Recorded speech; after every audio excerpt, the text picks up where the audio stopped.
जय हिंद दोस्तों। आज आपको कुषाण वंश के बारे में पढ़ाते हैं। तो ये जो कुषाण वंश है, एक्चुअल में कुषाण वंश वाले भारत के थे ही नहीं। वो कहाँ से आए हैं? तो मध्य एशिया से आए हैं। कहाँ से आए हैं? तो मध्य एशिया से आए हैं। देखेंगे इन लोग कहाँ से आया है, तो मध्य एशिया से। तो मध्य एशिया से आने का क्या कारण हो सकता है? तो कहा जाता है कि मध्य एशिया में हुन, एक हुन जनजाति है। कौन जनजाति है? हुन। तो हुन जनजाति का आक्रमण होता है और जो कुषाण वंश वाले हैं वो मध्य एशिया को छोड़ करके वो भारत की ओर बढ़ते हैं। और इनकी जो शाखाएं हैं, 5 शाखा है। कितनी शाखा में आते हैं? 5 शाखा में आते हैं। तो उसका जो एकत्रित कर किया है, कौन किया है एकत्रित? तो कुजुल कॉन्फ्यूशियस। कॉन्फ्यूशियस है, ये जो कुजुल कॉन्फ्यूशियस है, इसे कुषाण वंश का संस्थापक कहा जाता है। तो कुषाण वंश का संस्थापक कौन है? तो कुजुल कॉन्फ्यूशियस। कौन है? कुजुल कॉन्फ्यूशियस। देखेंगे ये जो है तो तांबा का सिक्का चलाता है। कैसा सिक्का चलाता है? तांबा। तो तांबा का जो सिक्का चलाया है वो कौन चलाया था? तो कुजुल कॉन्फ्यूशियस। कहां से आए हैं? तो मध्य एशिया से। कहां से आए हैं? मध्य एशिया से। आखिर मध्य एशिया से आए क्यों? क्योंकि मध्य एशिया में हुन आक्रमण कर देते हैं और हुन आक्रमण किए तो मध्य एशिया को छोड़ करके कहां आ जाते हैं? भारत की ओर आ जाते हैं। कहां आते हैं? भारत की ओर आते हैं। चलिए हम आगे बताते हैं। कुजुल कॉन्फ्यूशियस के बाद दूसरा जो राजा बनता है, दूसरा जो राजा बनेगा वो बनता है भीम कॉन्फ्यूशियस। कौन बनेगा? भीम कॉन्फ्यूशियस। देखेंगे जो भीम कॉन्फ्यूशियस है वो वास्तविक संस्थापक कहा जाता है। तो वास्तविक संस्थापक किसे कहा जाता है? तो भीम कॉन्फ्यूशियस को। किसको? भीम कॉन्फ्यूशियस को। जो कुषाण वंश का जो राजधानी है, कुषाण वंश का राजधानी कहाँ था? देखेंगे तो कुषाण वंश के जो राजधानी है, इन लोग राजधानी देखेंगे तो राजधानी कहाँ बनाया है? एक तो बनाया है पुरुषपुर। कहाँ बनाया है? पुरुषपुर। ये पुरुषपुर है कहाँ? ये अभी जो वर्तमान में पेशावर का जो नाम आधुनिक नाम है। देखेंगे पुरुषपुर अभी आधुनिक नाम क्या है? पेशावर। पुरुषपुर का अभी आधुनिक नाम क्या है? पेशावर। ये पेशावर है कहाँ? यह पेशावर पाकिस्तान में है। कहाँ है? पाकिस्तान में। ये पहला राजधानी था, लेकिन कुषाण वंश वालों ने दूसरा जो राजधानी बनाया वो बनाया मथुरा को। किसको बनाया है? मथुरा को। तो हम लोग देखेंगे कुषाण वंश का संस्थापक कुजुल कॉन्फ्यूशियस ना कैसा सिक्का चलाया है? तांबा का सिक्का चलाया है। दूसरा राजधानी कहाँ बनाया है? पुरुषपुर। कहाँ राजधानी बनाया है? पुरुषपुर। पेशावर इसका भी आधुनिक नाम है कहाँ? तो पाकिस्तान में। दूसरा जो राजधानी बनाता है वो कहाँ बनाता है? मथुरा को। अगला जो राजा बना कौन बना? अगला राजा कौन बनता है? भीम कॉन्फ्यूशियस। अगला राजा कौन बना? भीम कॉन्फ्यूशियस। भीम कॉन्फ्यूशियस को वास्तविक संस्थापक कहा जाता है। तो कुषाण वंश का वास्तविक संस्थापक किसे कहा जाएगा? भीम कॉन्फ्यूशियस को। किसे कहा जाता है? भीम कॉन्फ्यूशियस को। जो भीम कॉन्फ्यूशियस है यह पहला बार सोने का सिक्का चलाया। देखिए कुषाण वंश में पहला बार जो सोने का सिक्का है, सोने का सिक्का, तो सोने का सिक्का कुषाण वंश ने पहला बार कौन चलाया है? तो भीम कॉन्फ्यूशियस। कौन चलाया है? भीम कॉन्फ्यूशियस। इससे पहले भी जो हिंद यूनानी है वो सोने का सिक्का चलाए हैं ना। तो हिंद यूनानी पहला बार भारत में सोने का सिक्का चलाया है, लेकिन कुषाण वंश में पहला बार सोने का जो सिक्का चलाया है वो भीम कॉन्फ्यूशियस चलाया है। और इस सिक्के में क्या किया है कि एक पहलू पे अपना चित्र बनाया है और दूसरे पहलू में शंकर भगवान की मूर्ति बनाता है, जिसमें एक नंदी रहेंगे। जो शंकर भगवान का जो वाहक है नंदी बैल, उनका चित्र दिखाया जाता है और किसका? त्रिशूल का चित्र बनाया हुआ है। इससे पता चलता है कि जो भीम कॉन्फ्यूशियस है किस धर्म को मानता था? तो शैव धर्म को। किस धर्म को? शैव धर्म को। यह शिव भगवान को मानता था। कौन? भीम कॉन्फ्यूशियस। इसलिए इनको महेश्वर भी कहा जाता है। तो भीम कॉन्फ्यूशियस का उपाधि क्या है? तो महेश्वर। तो महेश्वर के नाम से कौन जाने जाते हैं? तो भीम कॉन्फ्यूशियस। कौन जाना जाता है? भीम कॉन्फ्यूशियस। किस धर्म को मानते थे? शैव धर्म को। कैसे पता चला? तो सिक्के से जानकारी मिलता है। किससे जानकारी मिलता है? सिक्के से जानकारी मिलते हैं। सिक्का के एक पहलू में भीम कॉन्फ्यूशियस का चित्र था और दूसरे पहलू पे शंकर भगवान और उनकी त्रिशूल और नंदी जो उनका वाहक है उनका चित्र बनाया हुआ था। चलिए आगे हम लोग देखते हैं। इनके बाद भीम कनफ्यूशियस के बाद अगला जो शासक बनता है वो कौन बनेगा? कनिष्क। कौन बनेगा? कनिष्क। तो हम लोग कनिष्क के बारे में देखेंगे। कनिष्क, तो जो कनिष्क है कब राज्य अभिषेक करवाया? इनका जो राज्य अभिषेक जो हुआ है वो 18 कब हुआ है? 78 ईस्वी में हुआ है। कब हुआ है? 78 ईस्वी में हुआ है। तो कुषाणों में अगर सबसे शक्तिशाली या प्रतापी शासक कोई था तो कौन था? कनिष्क। कौन है? कनिष्क है। एक कनिष्क ने राज्य अभिषेक 78 ईस्वी में किया और इसके उपलक्ष्य में इसने एक कैलेंडर जारी करता है जिसका नाम है शक सामंत। शक सामंत।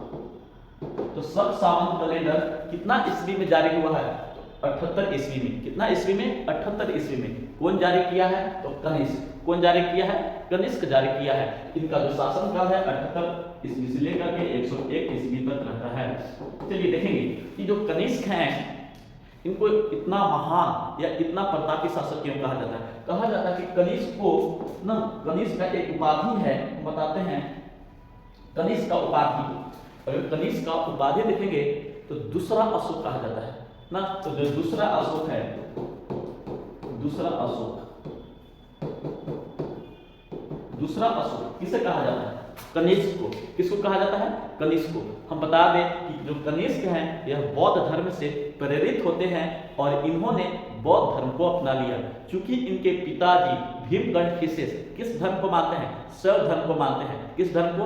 शैव धर्म को मानते हैं। एक बात और हम आपको बता दें कि यह जो है वह विदेशी आक्रमण है। कुषाण वंश कहां से आए हैं? विदेशों से आए हैं। कहां से? विदेशों से। लेकिन इनका जो नाम देखेंगे, जो पहले जो कुजुल कनफ्यूशियस, भीम कनफ्यूशियस विदेशी नाम था, लेकिन जो कनिष्क है, कनिष्क क्या करता है? एक भारतीय नाम रखता है को माना। तो कनिष्क ने बौद्ध धर्म को अपनाता है। कनिष्क किस धर्म को अपनाता है? तो कनिष्क जो है वो बौद्ध धर्म को अपनाता है। बौद्ध धर्म को अपनाता है। देखेंगे और बौद्ध धर्म में दो शाखाएं थी। तो आपसे क्वेश्चन पूछेगा कि बौद्ध धर्म में आखिर किस शाखा को अपनाया? तो दो शाखाएं हैं, एक तो है महायान, कौन है? महायान, और एक है हीनयान। तो कनिष्क ने किस शाखा को अपनाया? तो बौद्ध धर्म में दो शाखाएं थी, एक तो महायान है, एक हीनयान है। एक तो महायान है और दूसरा कौन है? हीनयान। तो कनिष्क ने महायान किसको अपनाया? महायान को अपनाया। किसको अपनाया है? महायान को अपनाया है। आगे हम लोग बता दें, आगे हम आपको यह बताते हैं कि कनिष्क के ही समय चौथी बौद्ध संगीति होता है। कनिष्क के समय देखेंगे, कनिष्क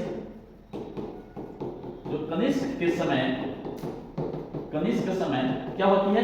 चौथी बौद्ध संगीति। चौथी बौद्ध संगीति किसके समय होगा?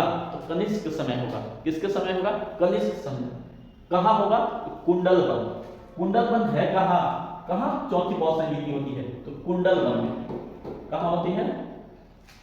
कुंडलबंध। ये कुंडलबंध है कहाँ? तो जम्मू कश्मीर में। कहाँ है कुंडलबंध? तो जम्मू कश्मीर में। कहाँ है? जम्मू कश्मीर में। और आपको बता दें कि जो चौथी बौद्ध संगीति के समय जो अध्यक्ष बनाया जाते हैं वो किसको बनाया जाता है? वसुमित्र को। किसको बनाया जाता है? वसुमित्र को बनाया जाता है। चलिए हम और आपको बता दें कि ऐसा कहा जाता है कि कुषाण वंश के समय शुद्ध सोने का सिक्का चलाया जाता है। अगर आपसे क्वेश्चन पूछे कि किसके समय शुद्ध सोने का सिक्का चलाया जाता है तो कनिष्क के समय। किसके समय? कनिष्क के समय। लेकिन हम आपको बता दें कि पहला बार भारत में सोने का सिक्का चलाने वाला कौन था? तो हिंद यूनानी। कौन था?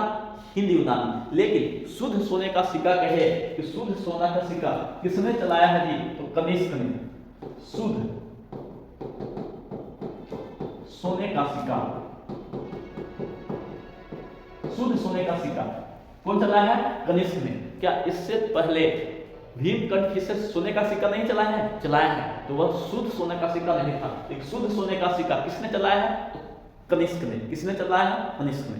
किसने? और हम आपको बता दें कि कनिष्क के दरबार में बड़े बड़े विद्वान रहते हैं। जैसे हम आपको बता दें पार्श्व जो है, पार्श्व ने ही चौथी बौद्ध संगीति को बुलाया था। बुलाने का काम किसका था? पार्श्व का। किसके दरबार में रहते हैं? तो यह कनिष्क के दरबार में रहते हैं। दूसरा और बता दे वसुमित्र, कौन है? वसुमित्र। और बता देते हैं अश्वघोष, अश्वघोष। हम बता दें आपको कि वसुमित्र चौथी बौद्ध संगीति के समय अध्यक्ष थे। क्या थे? अध्यक्ष। लेकिन उपाध्यक्ष किनको बनाया गया था? अश्वघोष को बनाया गया था। किसको बनाया गया था? अश्वघोष को बनाया गया था। और हम आपको बताते हैं चरक, चरक ये राजवैद है। चरक क्या है? राजवैद। अश्वघोष क्या है? राजकवि। क्या है? राजकवि। और हम आपको बताते हैं नागार्जुन, नागार्जुन, नागार्जुन। ये जो है विद्वान किनके दरबार में रहते हैं? ये विद्वान जो है कनिष्क के दरबार में रहते हैं। किनके दरबार में? कनिष्क के दरबार में। हम और आपको बता दें कि जो और हम आपको बता दें कि जो अश्वघोष है, कौन है? अश्वघोष एक पुस्तक लिखे हैं बुद्ध चरित्र। तो बुद्ध चरित्र का रचना जो है, बुद्ध चरित्र का रचना कौन किया है? अश्वघोष। कौन किए हैं? अश्वघोष। इसे बौद्धों का रामायण कहा जाता है। बौद्धों का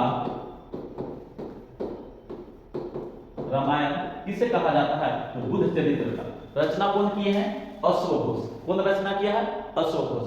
अश्वघोष कौन है? तो कनिष्क के राजकवि हैं। तो कनिष्क के राजकवि का नाम क्या है? अश्वघोष। उन्होंने क्या रचना, कौन से ग्रंथ की रचना किए हैं? तो बुद्ध चरित्र का। इसे क्या कहा जाता है? तो बौद्धों को रामायण कहा जाता है। क्या कहा जाता है? बौद्धों का रामायण। और हम आपको बता दें कि जो चरक हैं, चरक, ये जो चरक हैं ये चरक संहिता लिखते हैं। चरक संहिता।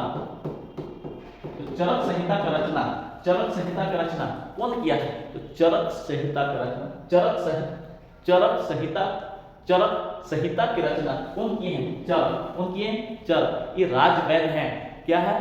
राजवैद है। कनिष्क के राजवैद का नाम था चरक। और हम आपको बता दें कि नागार्जुन को भारत का आइंस्टीन कहा जाता है। भारत का आइंस्टीन, भारत का आइंस्टीन किसे कहा जाता है? नागार्जुन को। किसे कहा जाता है? नागार्जुन को कहा जाता है। इन्होंने भी एक पुस्तक लिखी, इसका नाम है माध्यमिक सूत्र। क्या नाम है? माध्यमिक सूत्र। माध्यमिक सूत्र। तो माध्यमिक सूत्र की रचना कौन की है? नागार्जुन। कौन की है? नागार्जुन। नागार्जुन को क्या कहा जाता है? तो भारत का आइंस्टीन, भारत का आइंस्टीन कहा जाता है। तो वसुमित्र ने भी एक पुस्तक लिखा है, वसुमित्र ने भी एक पुस्तक लिखा है जिसका नाम महाविभास। महाविभास क्या है? महाविभास। तो महाविभास को बौद्धों का विश्वकोश कहा जाता है। इसे बौद्धों को क्या कहा जाता है? विश्वकोश, विश्वकोश कहा जाता है। तो महाविभास की रचना कौन की है? वसुमित्र। कौन की है? वसुमित्र। इन्हें बौद्धों का क्या कहा जाता है? तो विश्वकोश कहा जाता है। क्या कहा जाता है? विश्वकोश कहा जाता है। और हम आपको कनिष्क के बारे में बता दें कि जो सिल्क रूट है, जो सिल्क रूट है ना, जो रेशम मार्ग है, उन पर नियंत्रण करने वाला भारत का प्रथम शासक है। तो जो रेशम मार्ग है, रेशम मार्ग, रेशम जो मार्ग है, इंग्लिश में हम इसे सिल्क रूट कहते हैं। क्या कहते हैं? Silk route. इस रेशम मार्ग पर नियंत्रण रखने वाला कौन था? कनिष्क। रेशम उत्पादन करने की जो तकनीक है, रेशम उत्पादन करने की जो तकनीक है, चीन वालों ने सीखा है। सबसे पहले कौन सीखा है? चीन वालों ने। तो कनिष्क है उस रेशम मार्ग पर नियंत्रण रखा और उन लोग से, चीन वालों से क्या लिया है? टैक्स लिया। क्या लिया? टैक्स लिया। ऐसा करने वाला भारत का एक प्रथम शासक है। और बता दें कि जो कुषाण वंश का जो सबसे प्रतापी शासक कनिष्क था, इसके मरने के बाद यह जो वंश है धीरे धीरे क्या हो जाती है? समाप्त हो जाती है। यह धीरे धीरे क्या हो जाएगी? समाप्त हो जाएगी। और इस वंश का जो अंतिम राजा बनेगा वो कौन बनेगा? वो वासुदेव। कौन बनेगा? वासुदेव। और एक बात और बता दें कि आपसे क्वेश्चन पूछेगा, और हम आपको बता दें कि कुषाण वंश के समय ना वास्तुकला का, किसका? वास्तुकला। किसका? तो वास्तुकला का विकास होता है। तो वास्तुकला का जो सबसे ज्यादा अगर विकास होता है तो कुषाण वंश के समय। किसके समय? कुषाण वंश के समय। ठीक है। यह वीडियो आपको कैसा लगा है हमें कमेंट करके बताएं। जय हिंद।